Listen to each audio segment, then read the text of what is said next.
dengan NIM A321-24096. Saya berasal dari Prodi Pendidikan Pancasila dan Kewarganegaraan, Fakultas Keguruan dan Ilmu Pendidikan, kelas C.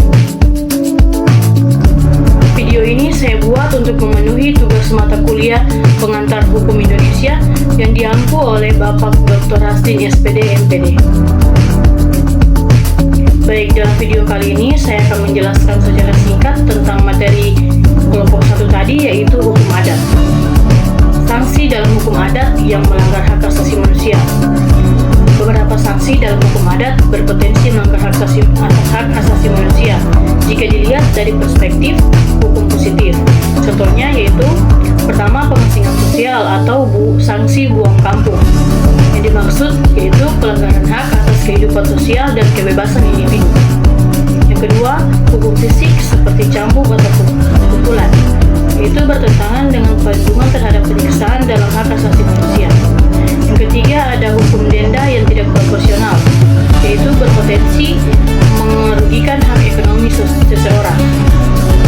Penyelesaian konflik ini dapat dilakukan melalui pendekatan berikut. Yang pertama, harmonisasi hukum, mediasi dan musyawarah, dan yang terakhir, intervensi pengadilan jika perlu. Interaksi antara hukum adat, hukum positif, dan hukum Islam dalam penyelesaian sengketa masyarakat. Yang pertama, hukum adat. Hukum adat digunakan dalam masyarakat adat untuk menyelesaikan sengketa tanah, warisan, dan konflik sosial berbasis budaya. Yang kedua, hukum Islam. Berlaku dalam hal tertentu seperti perkawinan, warisan, dan ekonomi syariah dengan landasan Undang-Undang Peradilan Agama. Yang ketiga, hukum positif. Hukum positif ini berlaku secara nasional dan mengikat semua warga negara, termasuk mengawasi penerapan hukum adat dan hukum Islam tidak bertentangan dengan konstitusi. Sejauh mana hukum adat mampu mempertahankan otoritasnya? Masih bertahan di komunitas adat seperti Baduy, Dayak, dan Papua. Yang kedua, mulai tergeser oleh hukum nasional karena kodifikasi hukum yang lebih jelas dan mengikat. Dan yang terakhir, bergantung pada pengakuan negara seperti dalam Undang-Undang Desa dan Undang-Undang Masyarakat Adat. Pengertian corak-corak hukum adat Indonesia dan corak yang paling efisien digunakan saat ini. Yang pertama, bercorak religius majis. Hukum adat ini memiliki hukum syarat dengan kepercayaan spiritual, nenek moyang, dan kekuatan gaib. Kedua, bercorak komunal atau kemasyarakatan. Hukum adat ini lebih menekankan kepentingan kelompok dibandingkan individu. Yang ketiga, bercorak demokrasi, yaitu kepuasan dalam hukum adat diambil berdasarkan musyawarah dan mufakat. Yang keempat, bercorak kontan atau tunai. Hukum adat menyelesaikan permasalahan secara langsung dan cepat tanpa proses berbelit-belit. Yang kelima, bercorak konkret. Hukum adat menekankan pada tindakan nyata daripada aturan tertulis.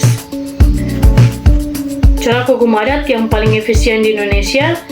Tidak ada corak hukum adat yang bisa dikatakan paling unggul di seluruh Indonesia, karena masing-masing memiliki kelebihan dan cocok untuk kondisi sosial yang berbeda.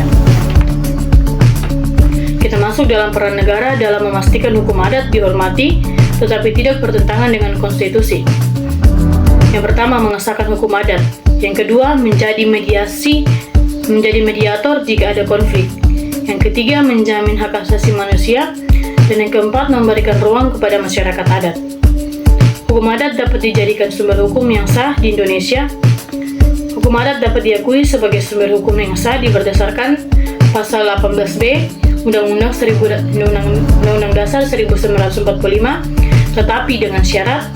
Yang pertama, tidak boleh bertentangan dengan Pancasila dan Undang-Undang Dasar 1945. Yang kedua, harus sesuai dengan prinsip keadilan dan hak asasi manusia. Yang ketiga, bersifat dinamis. Yang keempat, memiliki pengakuan dalam peraturan undang-undang. Yang terakhir, hukum adat masih relevan dalam masyarakat modern yang semakin kompleks. Ya, relevan karena mengatur hubungan sosial dan budaya yang masih berlaku di komunitas adat, mampu menyelesaikan sengketa dengan pendekatan keluarga, Dan yang terakhir, fleksibel dan dapat beradaptasi dengan perkembangan zaman. Demikian penjelasan materi saya secara singkat. Jika ada salah kata, saya mohon maaf. Terima kasih dan selamat sore.